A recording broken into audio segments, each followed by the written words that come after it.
The first audience analysis technique is audience-centeredness. It is a type of communication where a speaker tailors messages to the needs of the listener. The first one is, to whom am I speaking? The second one, what do I want them to know, believe, or do as a result of my speech? The last one is, what is the most effective way of composing and presenting my speech to accomplish that aim? 5 steps to audience-centeredness is, first one, selecting a topic. The second one, determining a specific purpose. The third one, setting on your main points and supporting materials. Fourth, organizing the message, and the last one is delivering the speech. Assalamualaikum warahmatullahi wabarakatuh. I am NUREEN UMAIRAH binti Muhammad ZULKIFLI with metric number 1210345. I will now give you a quick overview of demographic audience analysis. So, what does a demographic audience analysis entail? It is a technique used by speakers to identify and analyze their audience. Gender, religion, race, age, ethnicity, socioeconomic position, and a plethora of other aspects are all included in demographic analysis. However, a speaker must be cautious of stereotyping their listeners based on demographic data. Stereotyping is the process of constructing an oversimplified image of a certain group of individuals, such as thinking that all members of the group are alike.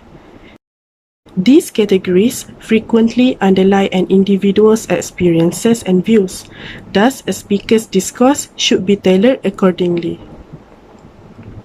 The significance of any specific demographic component varies depending on the occasion and the content of the speech. If a speaker remembers this, demographic analysis may be a useful beginning point for determining their audience's background, interests, values, and views. Using demographic characteristics to assist speech making does not imply changing the purpose of the speech for each distinct audience, but rather considering what information will be most valuable for members of various demographic groups. There are 2 steps on how do a speaker analyze their audience based on demographic aspect. First, by identifying the general demographic features of the audiences, and second, by gauging the importance of those features to a particular speaking situation.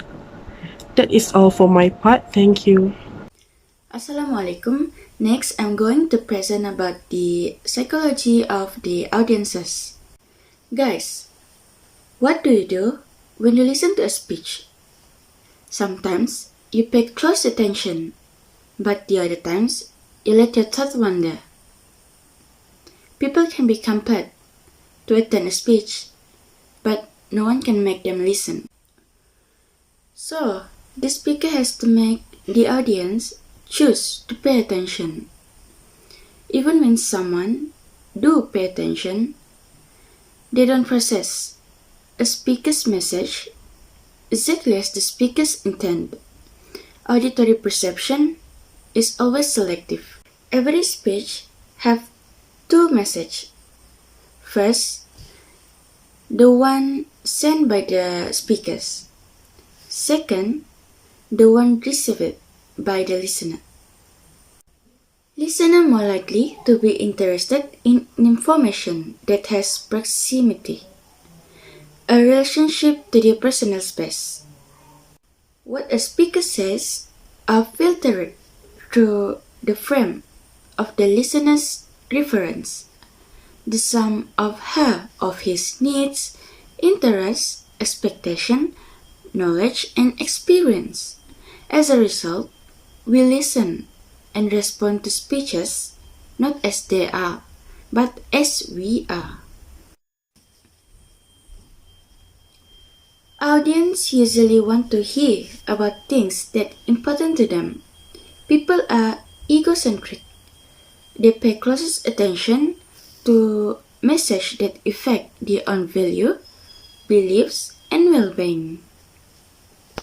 Listeners approach speeches with one question uppermost in their mind.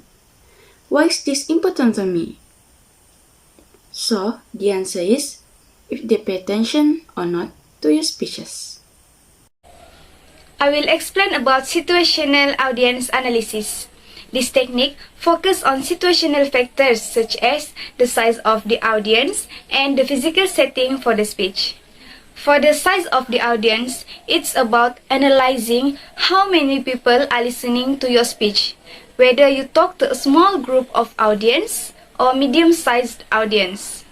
If you are talking to a small group, you can give a speech casually but still attract their attention.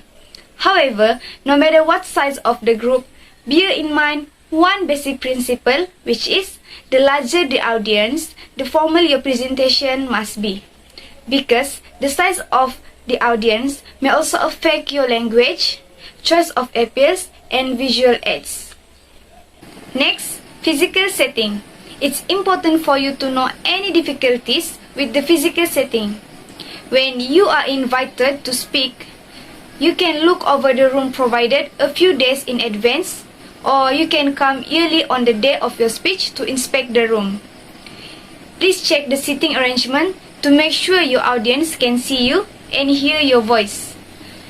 If the room is too warm or too cold, just ask the organizer to adjust the thermostat, because if the audience is comfortable, they can focus on your speech and accept your ideas easily. Just do everything you can to control the influence of physical setting on your audience. But if you cannot control the physical setting, for example, maybe the room provided is too small for the audience and it's very crowded, don't let the poor physical setting influence yourself. If the audience sees that you are energetic, alert, and involved with your topic, they will forget their discomfort and come right along with you. Bismillahirrahmanirrahim. My subtopic that I want to deliver is audience adaptation.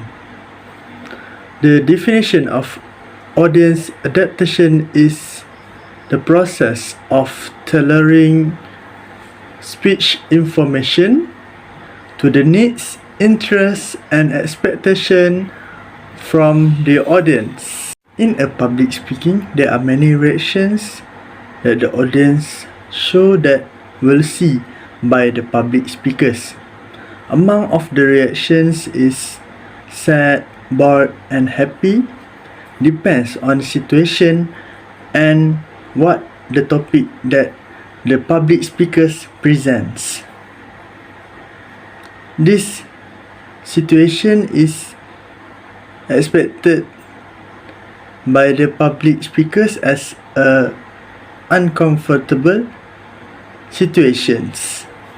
So, audience adaptation is relates between two elements, which is what the topic that importance that they think and the interesting topic that adapt the audience. Actually, the audience adaptation has planned before the public speaking, such as the topic selection, the content of the speakings, and audience background.